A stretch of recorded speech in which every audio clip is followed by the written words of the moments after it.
Well, hello everyone. My name is Rick Carr. I'm Farm Director at Rodale Institute.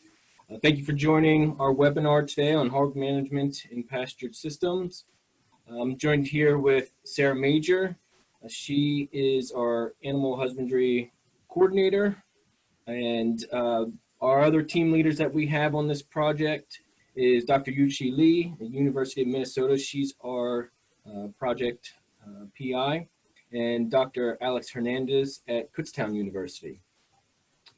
So today we're going to be giving an overview of our pastured pork production project that is examining swine parasites and the issues that swine parasites cause in pastured systems. So we're going to give a introduction into the swine parasites themselves, the ones that we've been examining, and then give an update on our project. This is our second year of the project. It's a USDA NIFA Organic Transition research project, and it's a 3-year project. So we'll be giving an overview of the research objectives and then some of the recent data that we've been collecting. So with that, let's begin.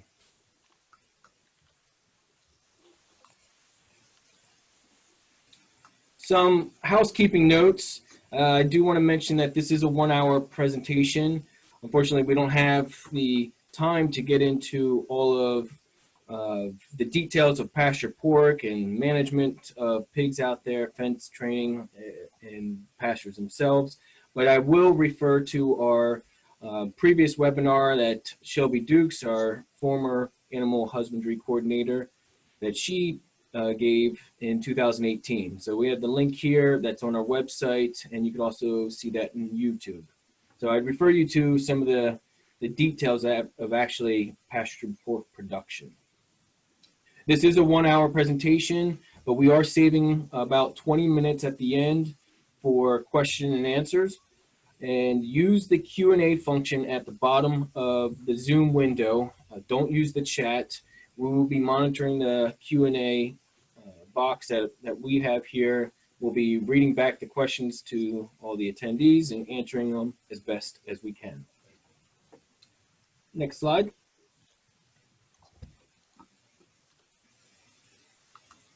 So why pastured pigs? For probably over 150 years now, pigs have received less and less pasture, and pork production in the United States and across the globe, for the most part, has become mechanized to the point where pigs don't get access outdoors whatsoever. But pigs are omnivorous animals, and they are well adapted to foraging.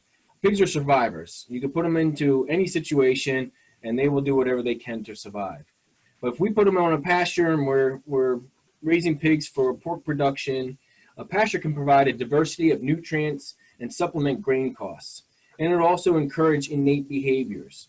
So a pig out in the pasture, like you see here, it's going to be foraging. That's what pigs do. That's one of their innate behaviors. And so we could provide a diversity of crops for them to forage at. They could consume the tops and bottoms of the plants, the shoots and roots, and they could get a diversity of nutrients that way. But also, one big thing about pastured pork production is the animal welfare increases.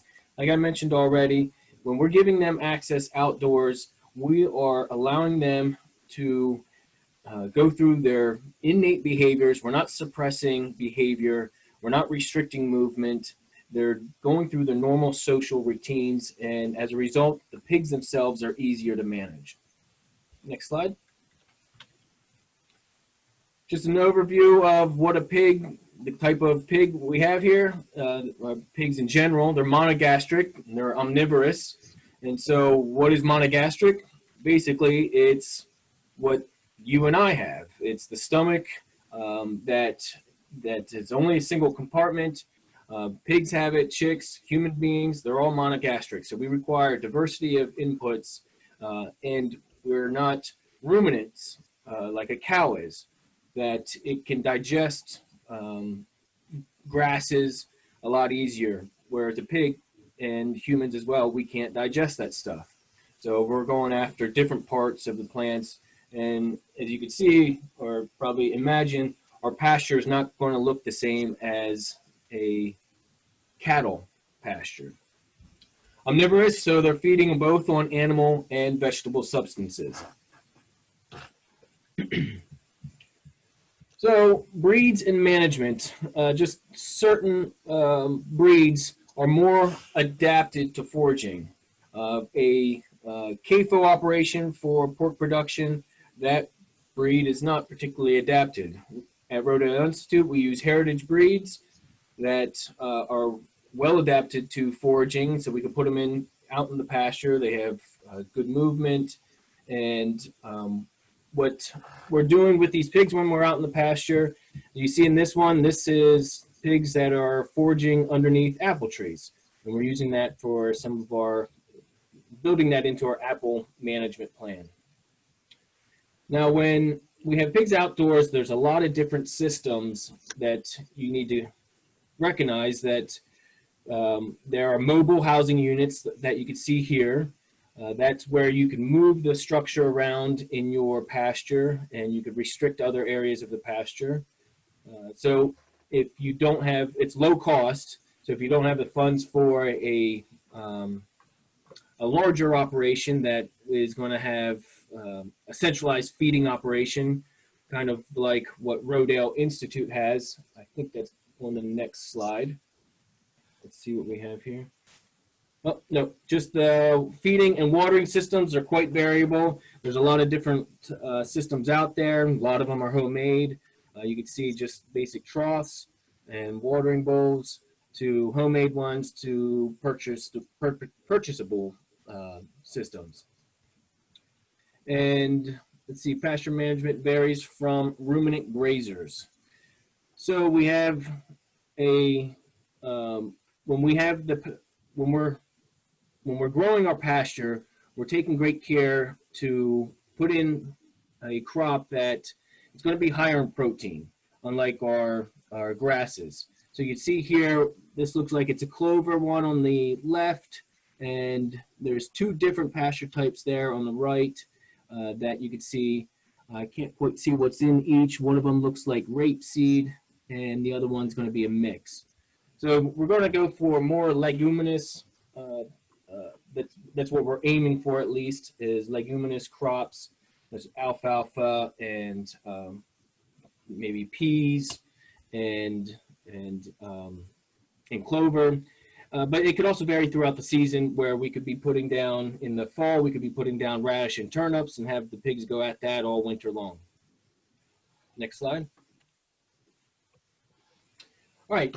Now, some of the issues that are widely noted with putting pigs outdoors, and especially that certain government organizations that they really don't want you to be putting your pigs outdoors, is because the first one is escapes. Pigs can escape, and as we've seen in other states like Georgia, South Carolina, North Carolina, Florida, Texas, they're well known for having wild populations. And they cause a lot of destruction in agriculture.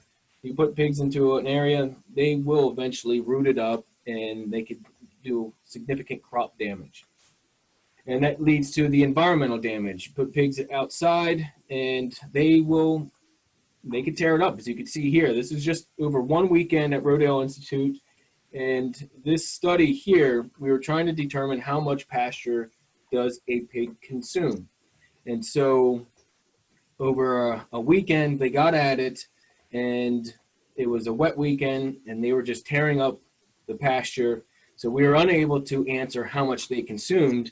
But I did want to note, right in the middle, there's 4 posts, and there's a polywire line there, not electrified, but that was to restrict them, to keep them out, so we had our control area that we could measure against. And you can see that polywire, that's what they couldn't get to, whereas the rest of all that damage. So it was inconclusive when we were looking through this, because you can't measure, we were just measuring the biomass of the shoots of above ground plant parts. And so we couldn't, because everything was flipped. Now, let's see, yeah, you can see here, if your pasture is not managed well, if you're not moving the pigs enough, they're going to go at it pretty quickly. And that's what they had done here. This is an overview of our pork facility, our swine facility. And that picture I just showed previously, that is the far left paddock there, and you can see right in the middle of it where it's really beat up, that's that exclosure area. So ideally, we would be moving the pigs much faster so they don't do that, because what comes in behind after they destroy the area is that you're going to get unwanted weeds that the pigs really don't consume. All right, and lastly, and probably the most notable of issues, is the swine pests and parasites. It was at a recent conference that it was almost hands down that the pork producers, ag extension agents, and researchers, that they all said, okay, there is really no reliable control for swine parasites. So we took it upon, the team members here took it upon ourselves to begin studying what is the prevalence of parasites and what can we do to control them. There's a lot of anecdotal solutions out there, but nothing's really been backed up scientifically. So for the remainder of this presentation, I'm going to turn it over to Sarah, and she will give an overview of the swine parasites that we've been examining over the last 2 or 3 years. All right, thanks, Rick. The first parasite, or I'm going to start with just an overview of the swine parasite species that we see most commonly in pastured pork production operations, starting with Ascaris suum, which is the large intestinal roundworm. These grow to be between 10 and 16 inches long. You can see in the photo that the females tend to be significantly larger than the males. The female is the long, uncurled one, and the male is the smaller one with the curled end.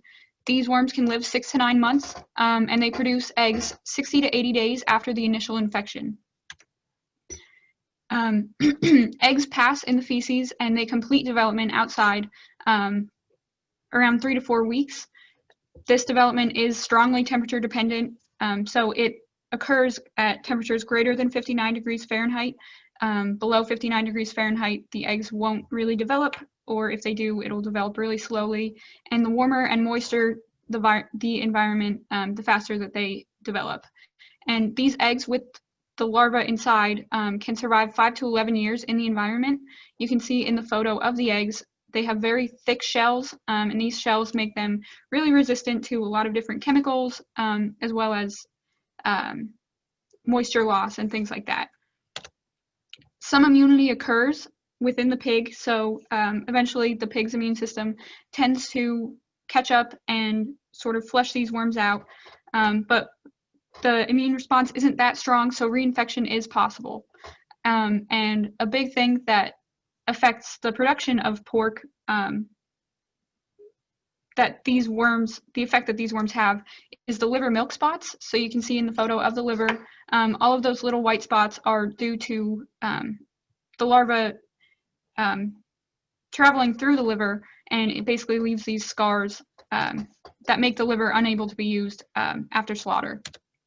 So I kind of already started talking about it, but an overview of the life cycle of this worm: the unembryonated eggs are passed in the feces, so that means that there's not a larva inside of the egg. Over time, 3 to 4 weeks, the eggs develop, so you can see inside this egg there's actually a larva in there. It looks like just a little curlicue. That is the infective larva, and at this stage, the eggs become infective. So these infective eggs are swallowed. In the small intestine, they hatch, and the larva travels to the liver, and through the venous system, then travels to the lungs. And again, that movement through the liver is what causes those white spots that scar the liver. And from the lungs, the larvae develop a little bit further, and eventually they travel up the pharynx and are swallowed, and they end up back in the small intestine where they first started. So 60 to 80 days after the infection, like I mentioned before, in the small intestine, these worms start releasing eggs into the environment that can further infect pigs. The second species that I'm going to talk about is Trichuris suis, which is the swine whipworm. It gets its name because as you can see in the picture, they have this really thin anterior portion and then a very thick posterior portion, and it sort of just looks like a whip. These are much smaller than the Ascaris. They only grow to be 2 to 3 inches long, and they live in the large intestine. They can they can live for 4 to 5 months and produce eggs 40 to 60 days after the initial infection. Much like the Ascaris, these eggs complete development outside. It takes a bit longer, 10 to 12 weeks, and again, like the Ascaris, it's temperature dependent. So warm, moist environments, these eggs may develop faster, but below 59 degrees Fahrenheit, they don't really tend to develop. And these eggs can survive in the environment for 3 to 4 years. Unlike the Ascaris, there's a much stronger immune response from the pigs, and about 14 to 30 days post-infection, the pigs' immune systems tend to come in and expel these worms, and the pigs get age-related acquired immunity. So as they get older, they basically become immune to these worms, and reinfection is really rare. So the life cycle again, unembryonated eggs are passed in the feces. In the environment, they develop. So in the first photo of the 2 eggs, there's not really any noticeable cells. In the second photo, you can see the cells as it's developing, and then finally the larva that you can see inside the egg, and that's when the eggs become infective. The pig ingests these eggs. The eggs hatch in the small intestine, the larvae mature to adults, and then the adults live and reproduce in the large intestine. And finally, we have Ossiphagostomum, which is the nodular worm. This one's the smallest one that we look at. They only grow to be up to a ½ inch long, and they also live in the small intestine. They produce eggs 20 to 40 days after the initial infection. And unlike Ascaris and Trichuris, these eggs hatch in the pasture, and it's infective larvae that are ingested instead of the eggs. And these infective larvae can live in the environment for about a year. Moderate immunity exists, so the pig's immune system can eventually catch up and flush these worms out, but reinfection is possible, and they don't really become immune, so each time a reinfection occurs, the pig's immune system basically has to, again, recognize these parasites and then flush them out. So reinfection is the most common in this type of worm. So the embryonated eggs pass in the feces. In the environment, after about a week, the eggs hatch and the larvae develop. They go through a few molts, and the 3rd stage larva is what is the infective stage. That is ingested by the pig. It travels to the large intestine, and they enter the intestinal wall, and that's where they go through a final molt and mature into adults, or mature into the final stage of larva, and that's what causes the nodules in the swine intestine, and then they emerge as adults and live in the lumen of the intestine. And now we're just going to talk about our swine parasite management project. It's a USDA NIFA Organic Transition grant-funded project. The title is Manure and Pasture Management to Reduce Swine Parasites in Organic Pastured Pork Production. And we have 4 objectives. First, we wanted to see how prevalent parasites were on organic pig farms in the US. Projects have been done and research has been done in different countries, but a survey like this has never really been done previously on organic pig farms in the US. We also wanted to determine the effectiveness of manure composting on eliminating swine parasites and sort of study the underlying mechanisms that go on in the compost piles.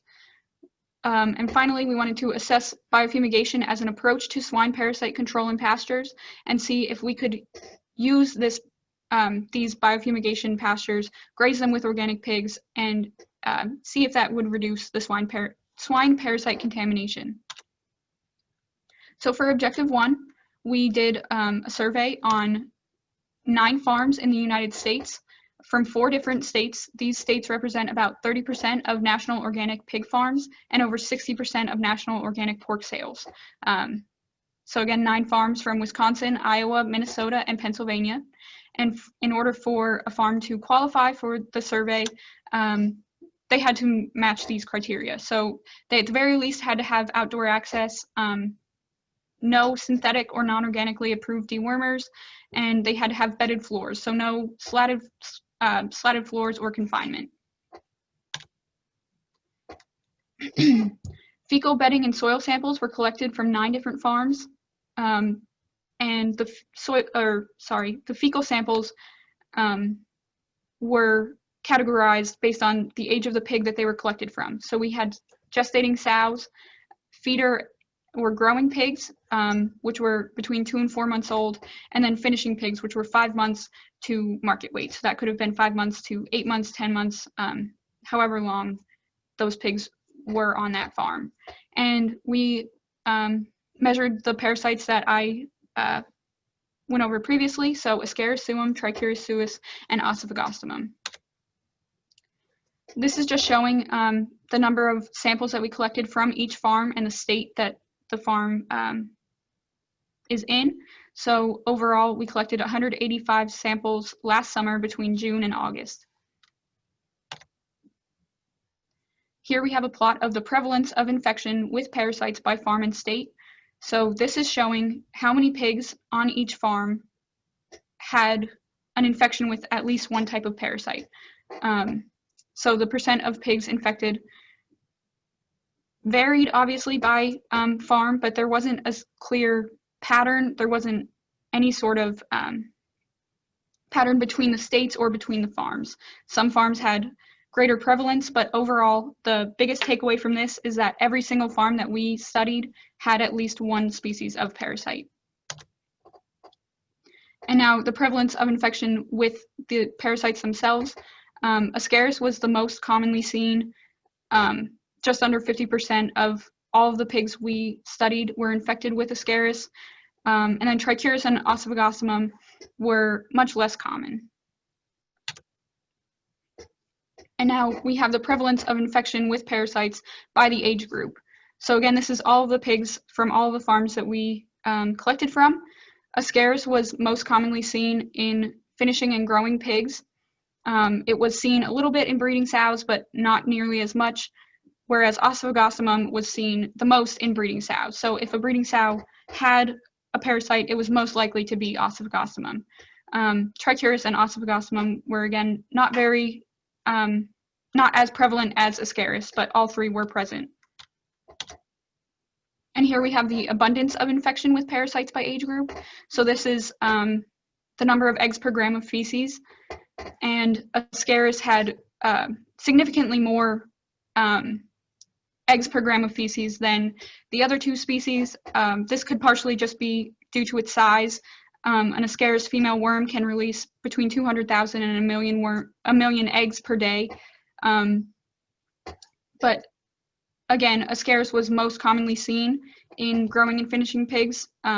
It released the most eggs in growing and finishing pigs, whereas Trichuris released very few, and Ossifagostomum, as I mentioned previously, was most commonly seen in the breeding sows. So the breeding sows had mostly Ossifagostomum. So for research objective 2, Rick is going to take over and talk about our compost operation. Thank you, Sarah. For objective 2, so I have an extensive background in compost science and production.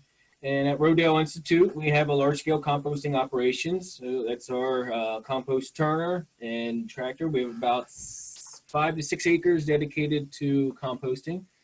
And before coming to Rodale Institute, I had been studying how compost can suppress plant pathogens. And so it's a kind of well-documented fact. While it might be unpredictable and variable, but composting can suppress plant pathogens.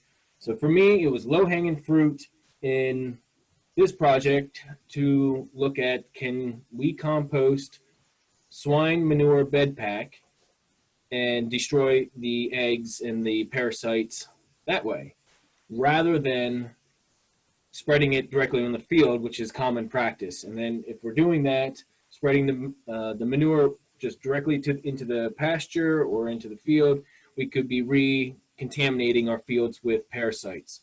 And we do know that some of these parasites could live in the soil for years, and so the pig could pick it up even though you might not be using that pasture within a year or two.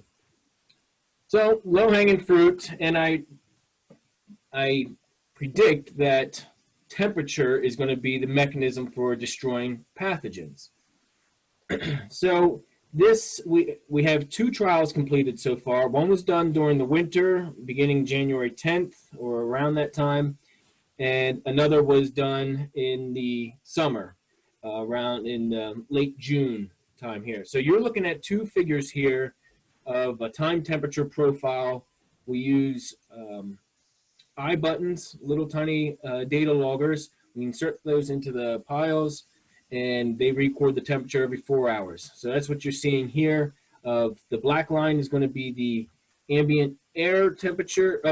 Black line is the temperature, average temperature of the compost pile, and 6 different eye buttons that are measuring the temperature. And then the gray one is the ambient air temperature. Now, the red dots that you're seeing inside the black line, those are the times I turn the pile. And I'm turning the pile according to the National Organic Program that says if you are composting animal manure and you want to apply this material in fields for crops that are going to be used for human consumption, then the pile in a windrow turning system like we have, pile temperature must be maintained between 131 and 170 degrees Fahrenheit for 15 consecutive days, during which time pile must be turned a minimum of 5 times. And so that's what I was trying to achieve. And you can see some of these very large dips in the pile temperature. That's immediately following, especially during the winter, that's immediately following turning, and then it comes right back up. So if we look at the difference between these two, that we're seeing is that the winter, I didn't really I didn't achieve the National Organic Program rules and regulations. So I wasn't able to get that pile as hot as I wanted. And you can see where it was hovering around freezing during the beginning of when I was managing the pile. Now, if we go to our summer trial, I was able to sustain high temperatures for several weeks and was easily able to satisfy the National Organic Program rules and regulations. So on the next slide, I'm going to compare what it looks like for each pile and then the amount of eggs that we recorded. So I want to mention that we, or detected I should say, that we sampled the manure before it came out of the swine facility, and then we sampled it each week after building the pile in the first turn. And we then determined how many eggs per gram that we're seeing. And so we have, again, on the top, the time temperature profile, and on the bottom is the mean eggs per gram in log form over an 8-week period, 9-week period. And so, unfortunately, what you can see is that, no, we didn't really destroy the parasites, and they persisted long after 8 weeks, which is not what we wanted to find, or at least what we predicted. But at the same time, we do know that the temperature was not as high as we needed. So if we look at the summer profile, or the summer trial here, high temperatures within 1 week, we're seeing Osteophagastomum, that was down to 0 within 1 week. And then the other 2 parasites had declined following, I guess with the exception of Trichuris, but by week 7, all of them had declined. So we were getting high temperatures, and again, we are predicting that those high temperatures are destroying the pathogens. So we're going to continue doing the compost trials. We're hoping that we can get 2 more trials done before the end of the project, and then take an average of all those trials. But in the meantime, we're going to start examining other mechanisms and take this into the lab and actually tease out if it is indeed a temperature association with pathogen or parasite destruction.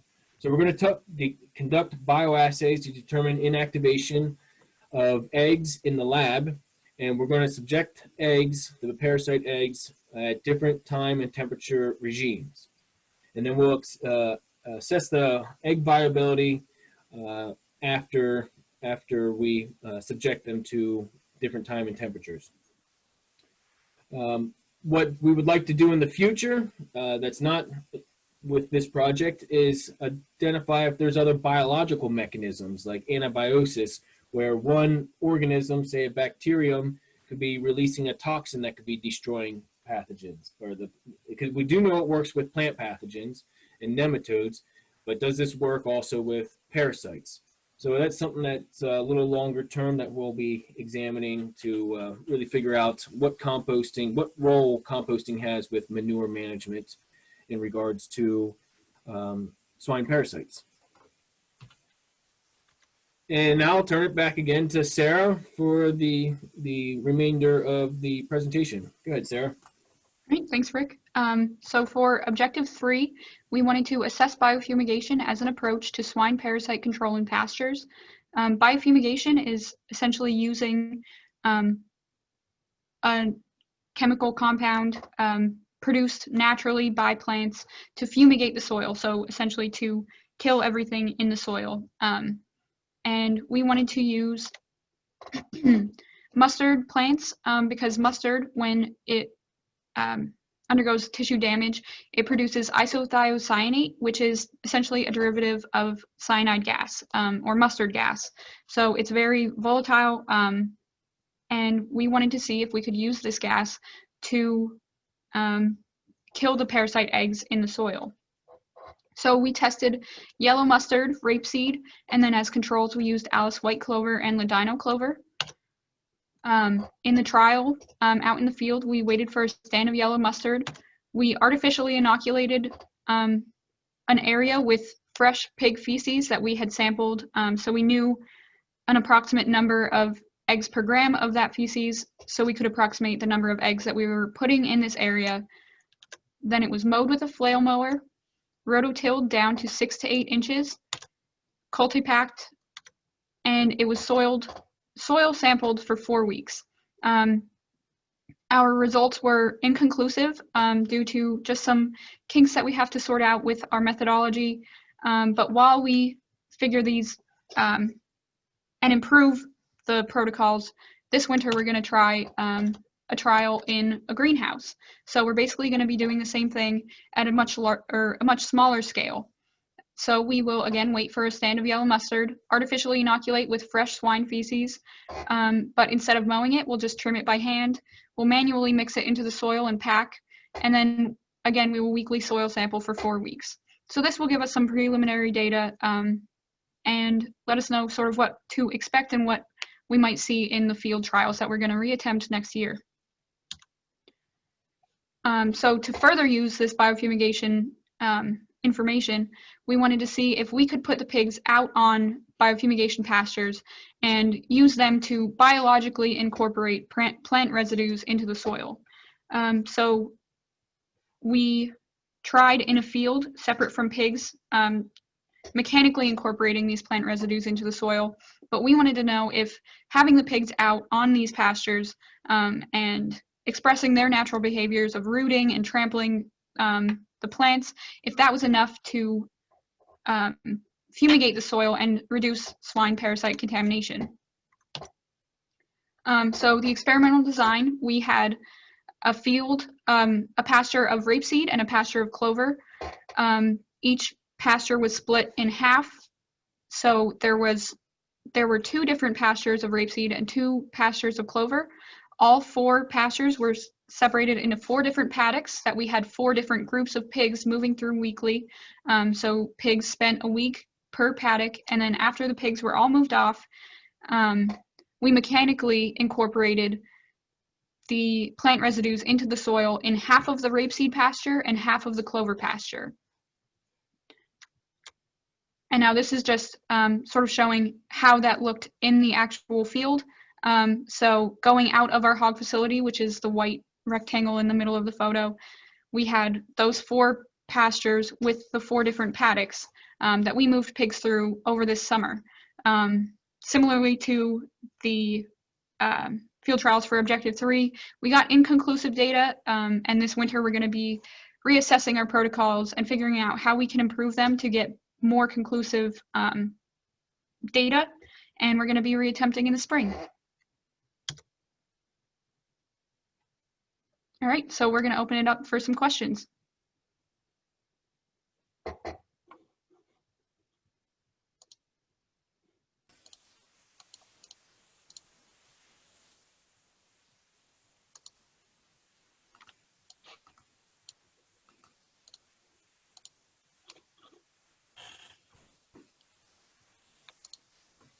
All right, Sarah, I'll ask a question maybe Yeah. for the audience. How many pigs do you use in that Objective 4 trial? We are planning to use 32 pigs, so 8 pigs in each group. And for the one that you attempted this summer, what did you use there, and how do you do the breeding for that? Well, ideally, those 32 pigs would have come from about 4 different litters that were born within 10 days of each other, so they would all be around the same age, weaned around the same day, and then randomly mixed based on, well, just randomly. So we would have 4 different groups of pigs from 4 different moms that were all mixed together, all around the same age, just to sort of account for any differences in one type of pig's behavior. So unfortunately for our trial, we only had 26 pigs. We had 17 from 2 different moms that were born around the same time, and then we had 9 who were older. So it was not the ideal situation. And in the spring trial, we will likely just bring pigs in who we know are all the same age to sort of make it easier, because we can't really guarantee whether or not our sows will get pregnant or how many piglets they'll farrow. That sounds like a breeding logistical nightmare, yes, to get them all to cooperate. How many breeding sows do you have? We have 5 breeding sows. I attempted to breed them for this next trial, and only 2 of them ended up getting pregnant. So it's definitely just going to be easier to bring in pigs that we know we will have. Okay. I see we're getting questions here. You want to take the first one? Yeah. So Dana asked, what was the process of detecting the eggs in the bedding and or the soil? So for detecting eggs in all 3 of the sample types, we did a modified McMaster technique. So we basically processed the samples and then counted underneath a microscope the number of eggs in that subsample from the sample. So for the feces, we were able to know that when we counted this number of eggs underneath this slide, that equals a certain number of eggs per gram of feces. So it's very similar for bedding in soil. It's a little bit different because they're obviously very different types. They go through a pretty different processing protocol, but then at the end, counting is pretty much the same. Dana also wanted to know any movement around ovicidal fungi and swine. Just saw the ruminant product that Premier One is selling. I could take that. No, they're not that I'm aware of. And it just so happens that we are working on that. We're attempting it, and even tomorrow morning we're going to be trying to isolate some of these cultures or some of these fungi from the soil here at Rodale and see if we can culture them and identify them and get them isolated and into monocultures. And we're going to try testing that. I mean, we're kind of shooting in the dark in a way. We don't know. Nobody that I'm aware of is looking into that, but it'd be interesting to see what we find that came up before. So stay posted for that kind of for any new projects we might have in the future. All right, Dana also wanted to know any clarity about what if any wildlife or insects carry parasites or parasite eggs. And that's a really good question. It depends on the parasite species. Some parasites require an intermediate host, so they require, whether it's an insect or an animal, to ingest that parasite, and then for that intermediate host to either be ingested by the final host or go through some. It basically requires the intermediate host to go through certain portions of its life cycle before finally reaching the final host. I believe Ascaris, the eggs can potentially be eaten by earthworms, and then if the pig ingests the earthworm, that's another way that they can get the Ascaris. But overall, these three parasites that we were discussing don't really have intermediate hosts that are necessary for their life cycle to continue.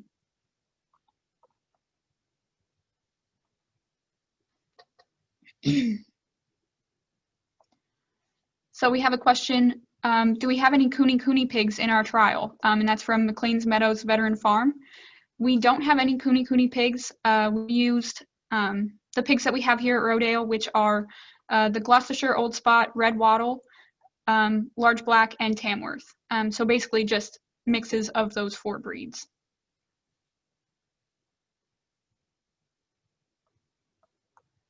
Colleen asked, are there mortality rates collected with the parasite information from the farms around the country?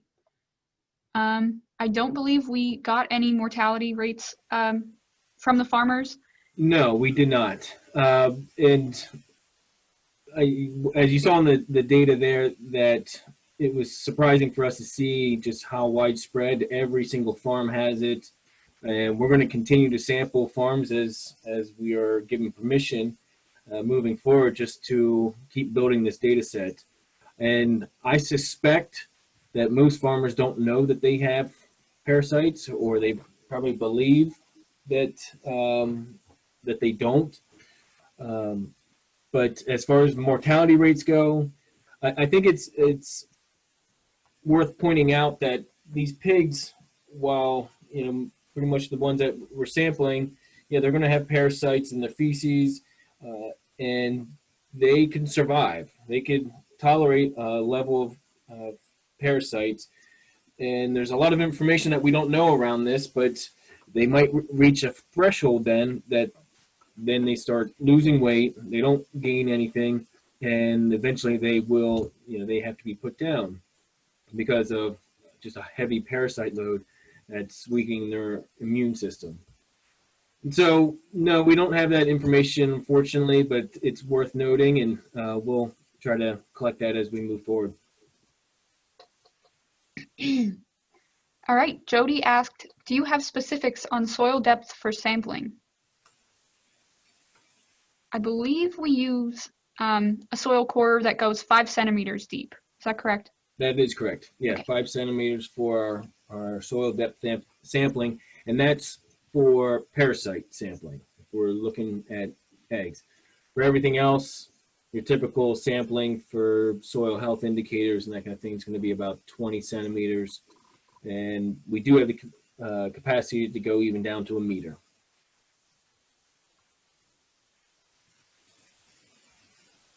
Dana wants to know, do you think ringing hogs to prevent rooting would help prevent ingesting soil or worm eggs? Did you want to take that, Sarah, or you know what that means, ringing? Yeah, I know what it means. I'm not really sure how much that would really affect.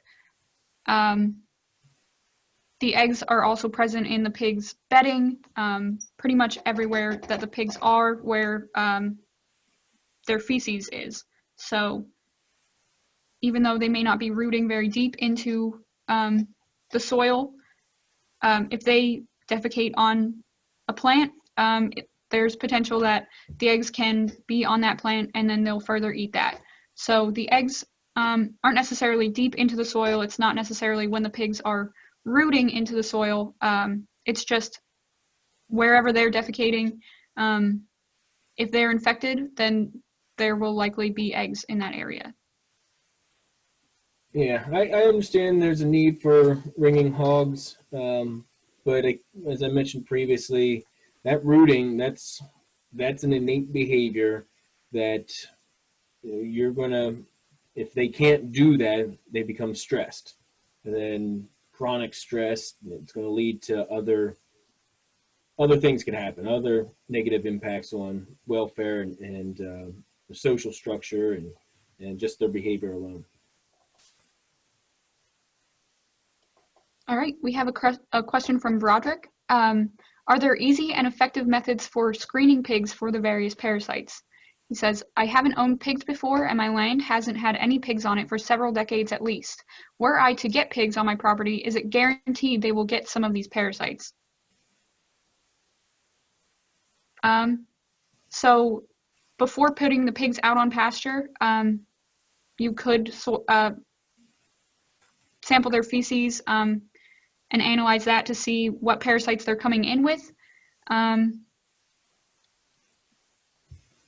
I think it's probably safe to say that we don't know for sure. And because I've heard farmers say the same thing, but yet they get one. And they might only have one species, at least that we're looking at.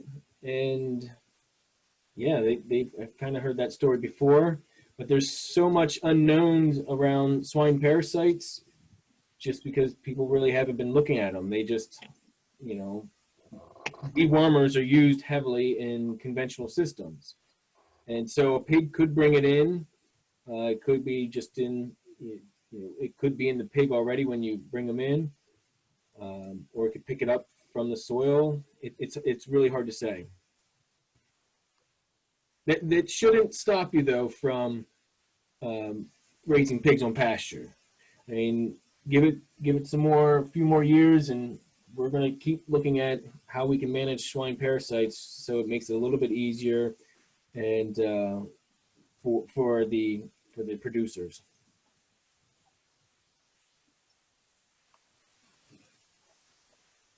Sarah wants to know, do you have information on the production systems of the farms involved? How often are pigs rotated within and between seasons, if at all?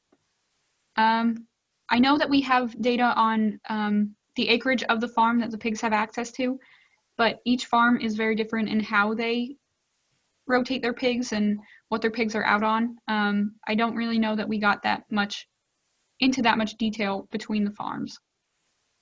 We did not. No, the goal was kind of to identify the farm, not so much the system, but we kept it simple for this project. We still have access to their farms. They're collaborators with us, so we could get that, but they are varied. Some never move their pigs, and they're just in a large paddock or something. Others might move them a couple times. I guess the housing structures, they're going to vary. One farm keeps them just on a concrete paddock that's outside, so that's a little different. And yeah, so even if we did know that, I think we couldn't synthesize all the information among the farms to tell any story that would help this project. It was mostly the acreage, how much acreage their pastures were, how many pigs they have, or how many they finish in a year, or minor data, I guess, farm data. And another question from Sarah, how do we access the research and methodology, and what made the biofumigation results inconclusive? Go ahead. Sorry, you can go ahead. Well, I will leave you for the how we access, but what made the biofumigation results inconclusive? This is my opinion on it. When we're trying things in the field, there's a lot of variables. That's always a challenge when you're doing field research. You got weather, equipment. There's just a lot of things going on, and especially when you're doing a integrated crop livestock project, pigs don't always cooperate. they're not going to do what you want. Plants might get out competed by something else. So for objective 3, I think it could have been a function of the equipment we were using and the size of the plots. We're going to have to revisit that. I think the plots need to be bigger. Trying to get the amount of feces we needed, that took a few days, and that's not a pretty situation, if you can imagine. But that was artificially inoculating our biofumigation plots. And I think the equipment we were using to incorporate it, like the rototiller, I think that could have been disrupting the system so much that made it inconclusive. It's hard to say. But we did put tens of thousands of eggs down, and we weren't really able to pull anything back out, which is really, it's hard to understand that. We can't grasp that. So we're taking that into the lab, or into the greenhouse, let's say, and we're going to examine it there. So we'll be doing things more in better controlled situation. As far as objective 4, when we had, we're comparing mechanically incorporated versus biologically incorporated, essentially using the pigs to incorporate the plant residues into the soil. We didn't detect any parasites. And this is in our pasture that we've had pigs on for 5 years. And I don't have an explanation. It could have been a few different things. It was done during the summer, so the pigs may not have been out there long enough to defecate and for our sampling to detect the eggs. Or when we prepared the pastures, we were using equipment that was burying the, I guess, the native eggs that were already there, and we could have buried the eggs. So we weren't able to detect any differences then, because everything in the control plots as well, they would have been buried below 5 centimeters. I guess that's my opinion on the matter, but we're looking into it. It's a little upsetting getting results that were inconclusive. It's always difficult to swallow that pill. But as far as getting access, we do share a lot of our stuff, all the universities, as much as we can that are collaborating. We share it on our websites. I know we'll be preparing a short report on this. I believe our annual report is available on USDA. I can't say that for sure, but stay posted definitely on Rodale's, and we'll be sharing some of our information as we get it. So this winter's usually a good time for summarizing the activities throughout the year. So keep your eye out on our website for some updates. All right, we have another question from Broderick. He asked, has having a variety of pig breeds generally shown to boost the overall health and immunity of the overall population to parasites? And to basically answer that, we don't really know. There's a lot of things about parasites, especially swine parasites, that we don't have an answer to. So one of the questions is whether or not certain pigs are more immune or are more hardy to these parasite infections. But yeah, we don't really have that answer.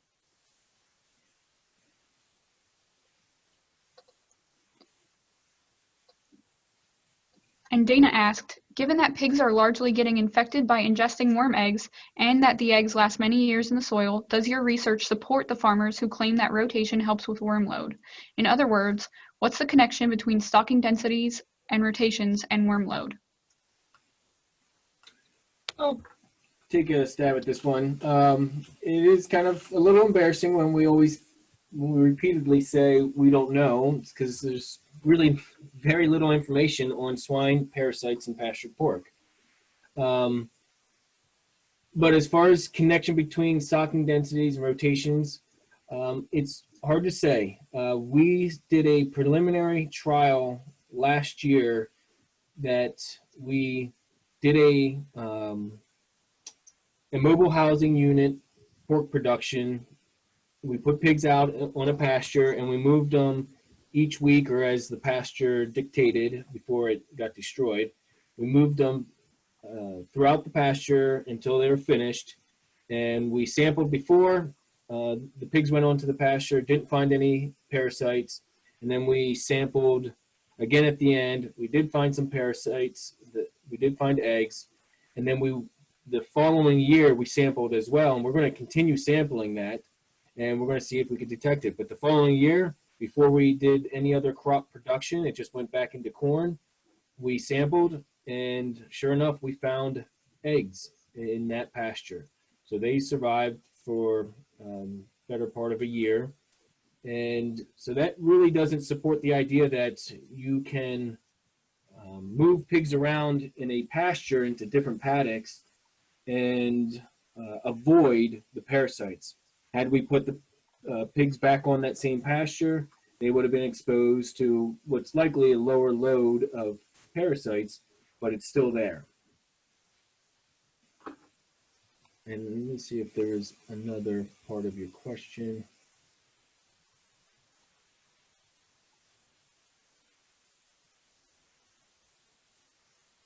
I'm losing where we were.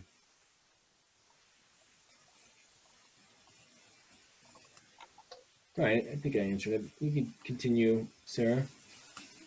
Okay, we have a question from Richard. What is the estimation or known time these parasites can survive in pastures without any contact from hosts?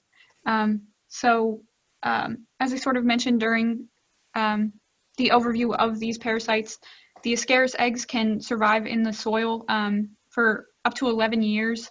The Trichuris eggs are 3 to 4 years, I believe, and then the Ossifagosmum larva can persist in the soil for about a year. So regardless of whether or not there are pigs out on a pasture, if they shed these eggs into the pasture, those eggs might be there several years later.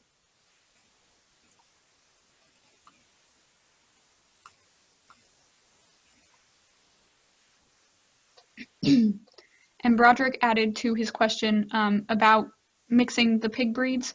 Generally speaking, is allowing different breeds to intermingle good for their health aside from parasites? I believe that there is sort of like a hybrid benefit to the pig's health, but that is just sort of, I guess, undocumented or not really well studied.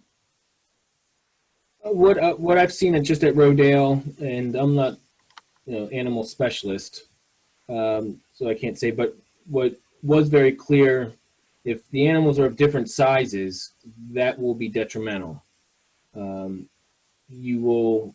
They could be bullying each other. They create a social network. So the bigger animals, they're going to be pushing this smaller breeds aside when it comes time to feeding. So that might have an impact. So I don't know for sure, but I do see that. So assuming breeds are of the same general size, I think you might be able to get away with it. We do have that occurring with our breeders. They're different breeds and they're slightly different size, but it's only temporary that they are intermingled. We have another question from Sarah. Is anyone that you sampled from using natural wormers such as garlic or diatomaceous earth? Some of them are, yes, but as you can see in the results, all of the farms still had parasites. As long as they weren't using synthetic dewormers, they were able to be a part of the survey, and a lot of them do use sort of natural dewormers, but there's not really a lot of scientific evidence that these are really effective, and mostly anecdotal. So one farmer would say that, yes, garlic works, apple cider vinegar, that works. Another farmer might say, I don't see any benefit from using it. And I hear that a lot. Diatomaceous earth, I do see that as one of the more common. I believe it's relatively cheap, and just put it into the feed. And so we do have, I'm pretty sure, Sarah, we have that in our feed. It comes kind of standard. And there's some evidence to suggest they work, or at least to justify using it, but it just hasn't been documented through rigorous scientific studies.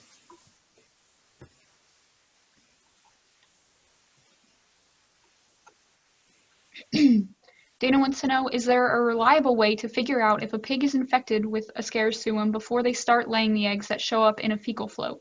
We had pigs with clean fecals for 6 weeks, then we dewormed, and they were pooping out mature roundworms. I don't really know of any diagnostic methods other than fecal sampling. I guess potentially if you did like an ultrasound of the gut, you could have seen the worms, but that's not really cost effective or that easy to do.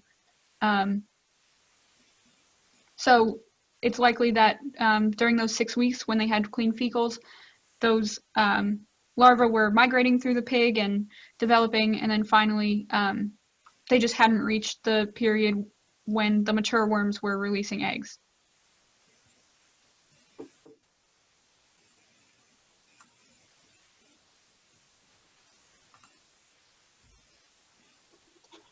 Well, we just passed the 3 o'clock hour, and if anybody has one last question, we'd be willing to take it. Otherwise, I do want to say that thank you all for joining.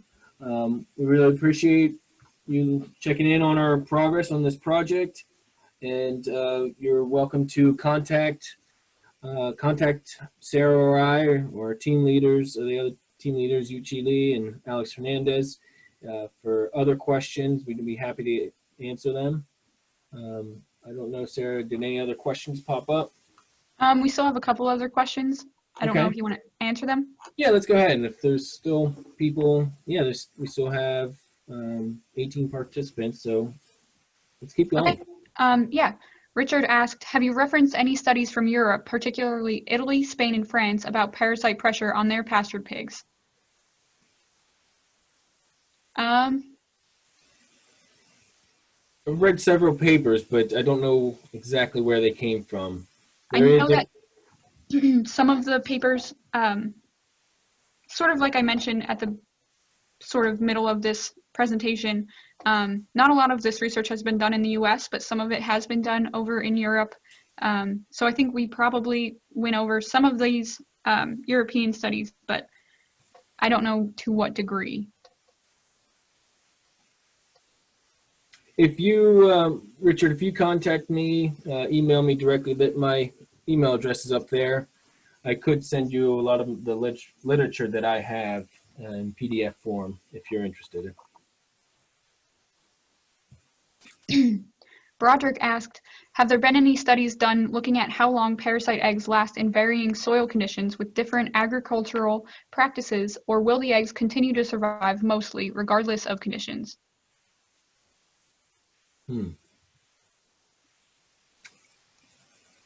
That's another area of research that we can definitely look into more, and I don't know that anyone else really has looked into it. I'd have to go back to my the articles that I have on the subject and see if they were looking at different systems, or was it just pigs on pastures where that was just pork production. I don't recall, but again, if you contact me via email, I could send some of those studies. I think the takeaway part when I was doing that research is how long do they survive, is what I was trying to investigate. All right, I think that's just about it. Okay, any other questions from the attendees? Well, thank you again, and yeah, check back next year when we finish up the project, and we'll do another webinar. Thank you, everyone, and be safe, be healthy. Thank you. All right, thank you for attending.